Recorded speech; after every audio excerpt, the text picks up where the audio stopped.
നമ്മുടെ കൂടെയുള്ള ഒരാളെ നമ്മളോട് കലഹിക്കുന്നത് കോപം ഉള്ളിലുള്ളതുകൊണ്ട് മാത്രമാവണമെന്നില്ല കേട്ടോ. തനിക്ക് കിട്ടുന്ന സ്നേഹം മറ്റാരെങ്കിലും പകുത്തെടുക്കുന്നുണ്ടോ എന്ന ആശങ്ക കൊണ്ടും ആവാം. സോക്രട്ടീസ് തടവറയിൽ കൊല്ലപ്പെടുന്നതിൻ്റെ തലേ ദിവസം അദ്ദേഹത്തിൻ്റെ ഭാര്യ സാന്താപ്പ സോക്രട്ടീസിന് അവസാനമായിട്ട് ഒരു നോക്ക് കൂടി കാണാൻ വന്ന സംഭവം വായിച്ചപ്പോഴാണ് ഇങ്ങനെ എനിക്ക് പറയാൻ തോന്നിയത്. പിറ്റേന്ന് വിഷം മോന്തി കുടിച്ച് തൻ്റെ ഭർത്താവ് ഇല്ലാതാവും എന്നറിയാവുന്ന സാന്താപ്പ അദ്ദേഹത്തിൻ്റെ കാൽക്കൽ വീണ് പൊട്ടിക്കരഞ്ഞുകൊണ്ട് പറഞ്ഞു, എന്നോട് ക്ഷമിക്കണം, ഇന്ന് വരെ ഞാൻ അങ്ങയുമായിട്ട് കലഹിച്ചിട്ടേ ഉള്ളൂ, ക്രൂരമായിട്ട് പെരുമാറിയിട്ടേ ഉള്ളൂ, അതിനിടയിൽ അങ്ങയെ സ്നേഹിക്കാൻ മറന്നു പോയതിന് മാപ്പ് എന്ന്.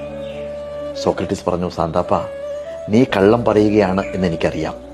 നിനക്ക് തരേണ്ട സ്നേഹം മറ്റുള്ളവർക്ക് കൊടുത്തത് സഹിക്കാനാവാതെയാണ് നീ എന്നോട് കലഹിച്ചത് എന്നും എനിക്കറിയാം.